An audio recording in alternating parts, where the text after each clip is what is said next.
all that good stuff, trying to figure out what's going on.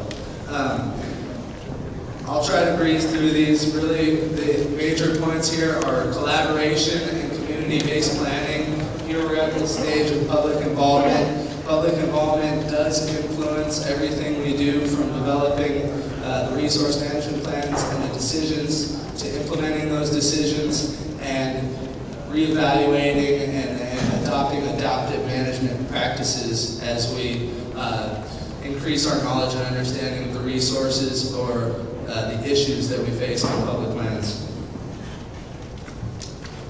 So what is collaboration and community-based planning? Again, the handouts that you've all received is a way for you to be able to refer back to some of these concepts tonight or in the future as you go about organizing different group activities or perhaps writing comments from home and online. Basically, collaboration is a broadly used term that applies in many situations, and it can include any number of activities. But generally, it's a strategy of engaging in meaningful dialogue between managers and the affected communities, or decision makers and stakeholders, however you want to put it. Community-based planning seeks to achieve agreement from diverse interests on BLM resource management and planning actions and the methods needed to achieve those types of agreements and those types of management actions. There are multiple benefits to collaboration, including incorporating scientific and technical expertise and knowledge about local resources to reach a more informed agreement. There's a fairer process that includes most or all interests involved in an issue to increase likelihood that everybody can participate in the process. Hopefully, using collaboration, parties can work effectively on preparation of an EIS and resolve conflicts or differences as they arise. Improved fact-finding is a major benefit using innovative tools such as joint fact-finding by bringing parties to a common understanding of facts that underlie issues. And of course, increasing social capital builds trust, and it can lead to better partnerships and future management of the resources. And reducing litigation is fairly obvious. This is because of the cost associated with litigation and the timely delays in reaching decisions associated with litigation. Not to mention that in the event that litigation does occur, you can narrow the scope of what is being pursued legally in courts and avoid costly delays associated with those type of activities. Collaboration works best when parties believe they can work together to get a better outcome. It also helps when there's sufficient decision space among alternatives. We're going to be talking about some of those alternatives generally tonight, and to be honest, there's some cases where collaboration doesn't work as effectively, and with this particular issue, we do have a limited decision space, but we're here to encourage as much creative problem solving and brainstorming of ideas as we can. This is a very early stage, and it's important to get as many ideas, as many issues out into the open, and then we can go about addressing each one as we prepare the RFP and the EIS.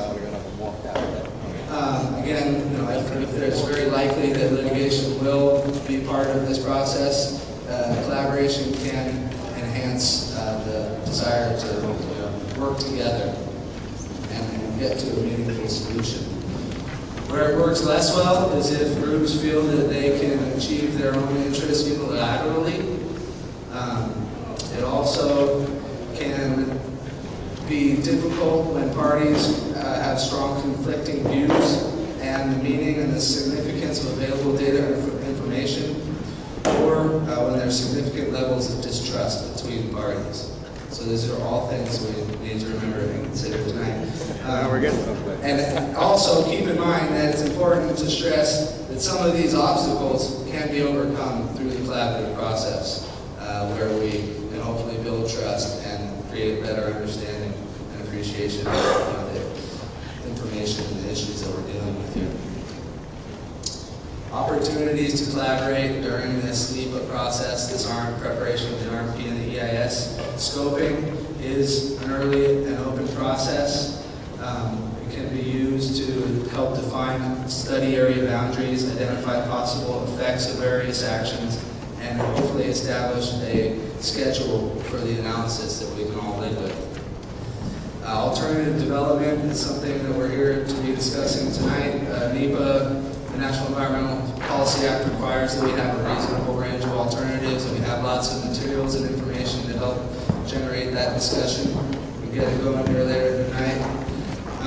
And then also we have a portion of the RMP and the EIS that attempts to characterize the affected environment and the environmental impacts. And we can have parties and groups collaborating with agencies or other organizations to identify the need for mitigation and appropriate criteria to assess different strategies to, for example, reduce the health risk out in Clear Creek. And this whole collaborative process can also increase or improve the credibility and technical analysis and legitimacy of the decisions.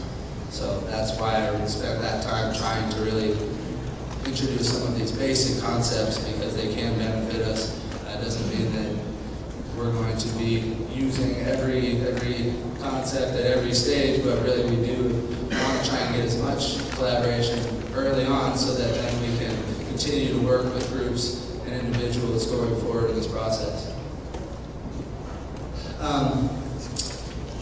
The workshop goals and objectives tonight, and I promise we're almost through here. We're going to get into these discussions, and we're going to hear from some of the leadership here tonight.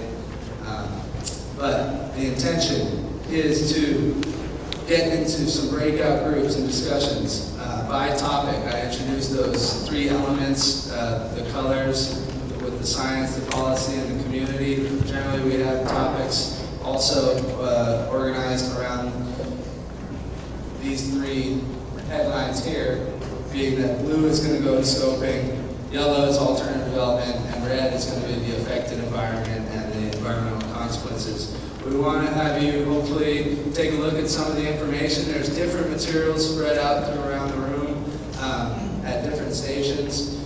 It's likely that you have to share some of the materials, or if you find something interesting and you want to share with the group, that's what we're here for. That's what we're encouraging everybody to do. We are encouraging as much brainstorming as possible, and I'm hoping, really counting on leaders and organizers that are here tonight to lead some of these discussions, perhaps have volunteers in the audience take a role as a note taker, either on the flip charts or taking notes independently during these group discussions, so that by the time we're done, we can report back to the group and hear some of the ideas and the issues that were raised. And the comments and the issues that are captured on these flip charts will be gathered by BLM, by me, reviewing everything we can get tonight and throughout the next 30 days. Our scoping period ends after June 21.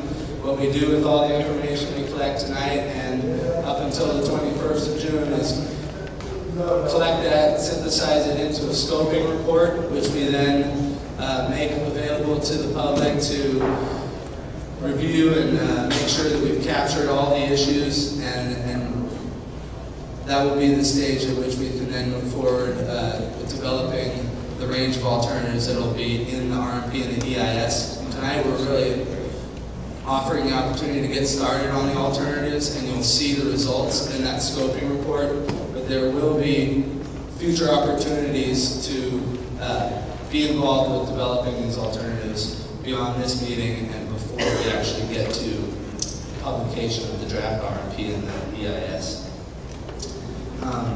Again, topics will be loosely grouped on the three colors and the elements of land use conflict.